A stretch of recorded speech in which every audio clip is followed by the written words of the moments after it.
आप लोग देख रहे होंगे कि सोशल साइंस की किताबों में मुगलों के चैप्टर हटाने को लेकर बवाल मचा हुआ है, बहस छिड़ी हुई है। आखिर ये पूरा मामला क्या है, इसके बारे में बात करते हैं, हम लोग जानते हैं। तो एनसीईआरटी राष्ट्रीय शैक्षणिक अनुसंधान और प्रशिक्षण परिषद की 7वीं क्लास की सामाजिक विज्ञान सोशल साइंस की जो नई किताबें आई हैं, उसमें मुगलों और दिल्ली सल्तनत का कोई उल्लेख नहीं है।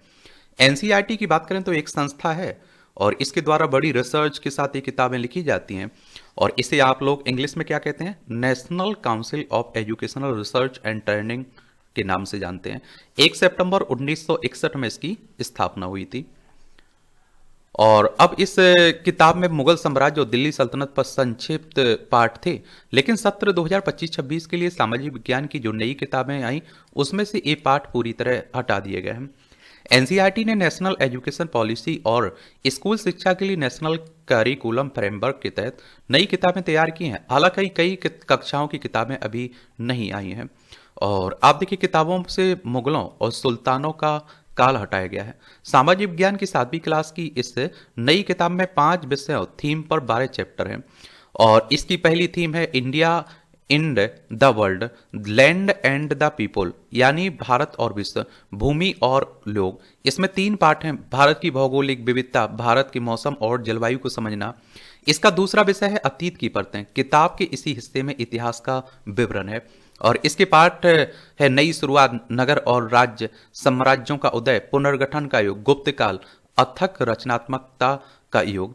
सामाजिक विज्ञान की इस किताब के अगले विषय हमारी सांस्कृतिक धरोहर और ज्ञान परंपराएं हैं, शासन और लोकतंत्र और हमारे चारों ओर का आर्थिक ज्ञान।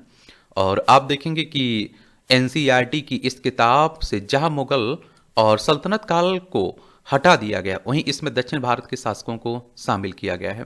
और यही नहीं, पाठ्य पुस्तक और मौर्य साम्राज्य की स्थापना का विवरण देती है। इसमें चंद्रगुप्त मौर्य और अशोक के उदय का जिक्र है और इस दौर की जीवन शैली का विवरण भी है।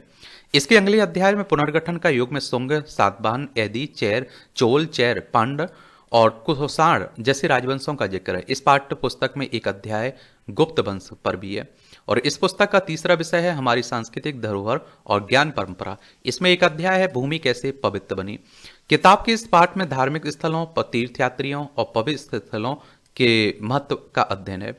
और इस पाठ का एक हिस्सा कुंभ मेले पर है। इस पाठ में बताया गया कि इस साल यानी 2025 में हुए कुंभ मेले में 66 करोड़ लोग आए हुए थे। और इसके पिछले सत्र में 7वीं क्लास की एनसीईआरटी की सामाजिक विज्ञान की किताब में दिल्ली के शासकों पर एक विस्तृत पाठ था। इसमें खिलजी तुगलक वंशों की शासन प्रणाली का जिक्र था। एक पाठ मुगलों के प्रशासन पर भी था इसमें। और मुगलों पर पाठ में इस वंश का इतिहास, मुगलों के सैन्य अभियानों का विस्तृत विवरण था। हालांकि ये पाठ इस पाठ पुस्तक के दूसरे हिस्से में थे। अभी तक सामाजिक विज्ञान के इस किताब का सिर्फ पहला हिस्सा ही जारी हुआ है। एनसीईआरटी ने कहा कि अन्य कालखंडों पर सामग्री आने वाली है। सरकार ने बदलाव पर क्या कहा है इसमें? कुछ रिपोर्टों में अधिकारियों के हवाले से यह दावा किया गया कि इस किताब का दूसरा हिस्सा अगले कुछ महीने में आएगा। हालांकि एनसीईआरटी की तरफ से यह नहीं कहा गया कि जो दूसरा हिस्सा आएगा उसमें मुगलों और दिल्ली के सुल्तानों पर कोई पाठ होगा या नहीं।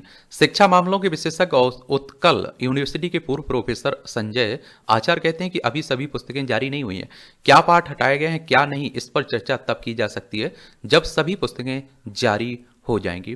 वहीं केंद्र सरकार के राज्य शिक्षा मंत्री सुकांत मजूमदार ने से जब एनसीईआरटी की किताबों में बदलाव और मुगल काल को हटाने के बारे में पूछा गया तो उन्होंने कहा कि किताब से मुगल काल को नहीं हटाएगा, बल्कि ऐसी सामग्री हटाई गई जो दोहराई गई थी।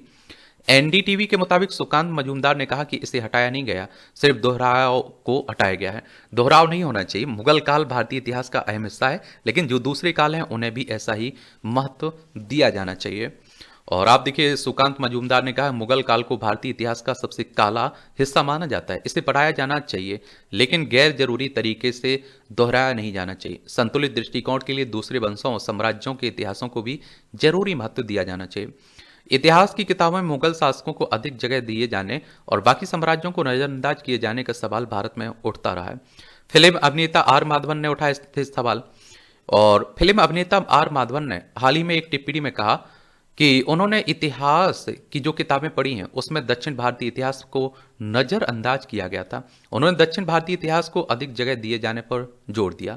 आर माधवन ने एक साक्षात्कार में कहा कि मुझे ऐसा बोलने से परेशानी उठानी पड़ सकती, लेकिन मैं ये कहूँगा, जब मैं स्कूल में इतिहास पढ़ रहा था तब मुगलों पर 8 अध्याय थे, 2 हड़प्पा और मोहनजोदड़ो सभ्यताओं पर 2 पाठ थे, ब्रिटानी शासन और भारत के स्वतंत्रता आंदोलन पर 4 अध्याय थे। लेकिन दक्षिण भारतीय भारतीय साम्राज्यों चोल वंश, पांड्य, पल्लव और चेरा पर सिर्फ 1 पाठ था। आर माधवन ने कहा कि चोल राजवंश 2400 साल पुराना है, और जबकि मुगलों और ब्रिटानी शासकों ने कुल मिलाकर 800 साल शासन किया। आर माधवन ने इतिहास की किताबों में दक्षिण भारतीय इतिहास को कम जगह दिए जाने का सवाल उठाया है। हालांकि पुरानी एनसीईआरटी की किताबों में दिल्ली सल्तनत, मुगलों पर 1-2 अध्याय थे, हड़प्पा पर भी 1 अध्याय था, जबकि ब्रिटानी शासनकाल पर कई अध्याय थे। दक्षिण भारतीय राजवंशों को पुरानी किताबों में कम जगह दी गई थी। और आप लोग भी कितना इतिहास पढ़ते हैं दक्षिण भारत का? इतिहास की किताबों पर सवाल उठाते हुए आर माधवन ने कहा कि चोल वंश के शासनकाल में स्पाइस रूट रोम तक जाता था, वो समुद्री परिवहन के पुरोधा था। लेकिन हमारे इतिहास में ये हिस्सा हिस्सा कहाँ कहाँ अंकोर वाट तक हमारे मंदिर निर्माण और हमारी शक्तिशाली नौसेना के जिक्र कहाँ है? हालांकि हाल के सालों में भारत में स्कूली पाठ्यक्रम की किताबों से मुगल काल को हटाया जा रहा है। अभी 7वीं क्लास की पुस्तक में जो बदलाव किए गए उनमें दक्षिण भारतीय राजवंशों को जगह दी गई है। और इसके पहले 2023 में एनसीईआरटी ने 12वीं की इतिहास की किताब से मुगलों से जुड़े अध्याय को हटा दिया था। थीम्स ऑफ इंडियन हिस्ट्री, भारतीय इतिहास के कुछ विषय शीर्षक से 3 के हिस्सों में प्रकाशित किताब के दूसरे हिस्से के पाठ 9 राजा और इतिहास मुगल दरबार को अब पुस्तक से हटा दिया गया था। और उस समय जब मुगल काल को पाठ्य पुस्तक से हटाने को लेकर सवाल उठे तब एनसीईआरटी ने तर्क दिया था कि ऐसा छात्रों से पाठ्यक्रम के बोझ को कम करने के लिए किया गया है। और आप देखते हैं कि पाठ्य पुस्तकों में बदलाव होते रहे। 1998 में जब केंद्र में बीजेपी के नेतृत्व में जब एनडीए सरकार आई तब भी नेशनल करिकुलम फ्रेमवर्क 2000 के तहत पाठ्य पुस्तकों में बदलाव हुआ था। तब 2002 से 2003 के सत्र की कक्षा 7वीं 8 की पाठ्य पुस्तकों में मुगल साम्राज्य पर सामग्री को कम किया गया था। मध्यकालीन भारत से जुड़े अध्याय को बदला गया था और हिंदू राजाओं को पाठ्य पुस्तकों में जगह दी गई थी। तब कक्षा 11वीं और 12वीं की किताबों से मुगलों से जुड़े 8 पाठ हटाए तो नहीं गए, लेकिन उनका लहजा बदल गया था। उदाहरण के तौर पर इन मुगल बादशाह और औरंगजेब को ऐसे शासक के रूप में दिखाया गया जिसने मंदिरों पर आक्रमण किए। हालांकि पाठ्यक्रम में औरंगजेब की शासन की प्रशासनिक व्यवस्था का भी जिक्र था। और आप देखते हैं कि 2021 में इतिहासकार रोमिला थापर और इरफान हबीब ने सरकार के पाठ्यक्रम में बदलाव के प्रयासों पर कहा था कि ये भारतीय इतिहास को तोड़ने मरोड़ने की कोशिश है। और आलोचकों का ये भी तर्क देते रहे कि मुसलमान शासकों को पाठ्य पुस्तकों से हटाना भारतीय इतिहास के ऐसे अहम हिस्से को हटा देना जिसमें भारतीय कला, संस्कृति और जीवन शैली पर अहम पड़ाव डाला है। अब एक बार फिर से पाठ्य पुस्तकों से मुगलों को हटाने से पाठ्य सामग्री के भगवाकरण की बहस शुरू हो गई है। इतिहासकार प्रोफेसर मृदुला मुखर्जी कहती हैं कि यदि 7वीं क्लास की पुस्तक में जो बदलाव किया गया वह अंतिम है और अगर मुगलों और सुल्तानों को पाठ्यक्रम से हटा दिया गया तो यह बहुत गलत है, क्योंकि किसी भी पाठ्यक्रम से इतिहास के एक हिस्से को एक ही ऐसे नहीं हटाया जा सकता। प्रोफेसर मृदुला कहती हैं अगर इस किताब का दूसरा हिस्सा आता है और उसमें मुगलों और सुल्तानों को जगह दी जाती है तब भी ये देखना होगा कि उन्हें कितनी जगह दी गई। मध्यकाल भारत के इतिहास का एक अहम पड़ाव है, इसे यूं ही इतिहास से नहीं मिटाया जा सकता है। मुझे लगता है कि इतिहास के हर दौर को, चाहे वो प्राचीन इतिहास हो, मध्यकाल हो, उसे किताबों में पर्याप्त जगह दी जानी चाहिए। पुराने इतिहास की किताबों में जिन्हें बहुत सक्षम इतिहासकारों ने लिखा था, सभी धर्मों, साम्राज्यों और वंशों को जगह दी गई थी।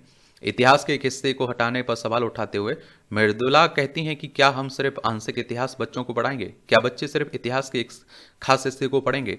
इतिहास और उसके साथ इस तरह से छेड़छाड़ नहीं की जा सकती है। वहीं एनसीईआरटी के पूर्व निदेशक प्रोफेसर जेएस राजपूत कहते हैं कि ये आरोप गलत हैं, किताबों से मुगल इतिहास को हटाया जा रहा है। प्रोफेसर राजपूत कहते हैं कि आलोचना नादानी में की जा रही है, नए तथ्य आएंगे तो किताबें तो बदली ही जाएंगी। इस तर्कहीन है कि मुगलों को हटाया जा रहा है।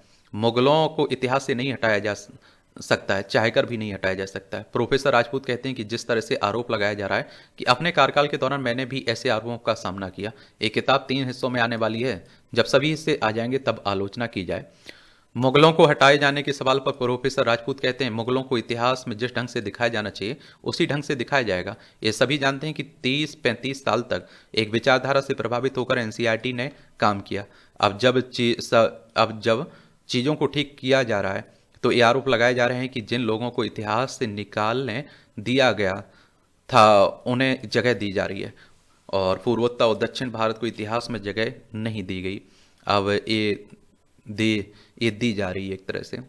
और प्रोफेसर राजपूत कहते हैं कि एनसी किसी राजनीतिक दल की नहीं बल्कि राष्ट्र की संस्था है और वह राष्ट्र हित में काम कर रही है। जो भी जरूरी बदलाव हैं वो पुस्तकों में किए जाएंगे। और धर्मेंद्र प्रधान ने क्या कहा था? विपक्ष और आलोचक पहले भी नरेंद्र मोदी सरकार पर पाठ्य पुस्तकों के भगवाकरण का आरोप लगा चुके हैं। हालांकि सरकार ने इस तरह के आरोपों को खारिज किया। शिक्षा मंत्री धर्मेंद्र प्रधान ने एक पुराने बयान में कहा था कि इतिहास की किताबों से कुछ हटाने की कोई योजना नहीं है। उन्होंने कहा था कि भारतीय इतिहास के अध्ययन को सिर्फ मुगल आक्रमणकारियों के विजय अभियान तक सीमित नहीं किया जा सकता है। भारत में हिंदूवासी संगठन इतिहास की किताबों में हिंदू राजाओं को पर्याप्त स्थान ना दिए जाने का सवाल उठाते रहे। हाल ही में आई हिंदी फिल्म छावा में मराठा शासक छत्रपति संभाजी महाराज की कहानी दिखाई गई है। इस फिल्म के बाद बीजेपी के कई नेताओं ने मुगल बादशाह औरंगजेब की मजार को हटाने की मांग उठाई थी। और आप देखिए, केंद्रीय रक्षा मंत्री राजनाथ सिंह ने हाल ही में एक दिए बयान में कहा था, हमारे इतिहास की किताबों में औरंगजेब जैसे क्रूर निर्दयी शासक का भी महिमा मंडन किया गया है। इस विकृत इतिहास की वजह से ही कुछ लोग औरंगजेब को भी नायक के रूप में पेश करने की कोशिश करते हैं। क्या करते हैं? कोशिश करते हैं। तो यही कहानी है मुगलों के चैप्टर हटने की। आप लोग क्या सोचते हैं? अपनी राय आप लोग जरूर दिया करिएगा। धन्यवाद।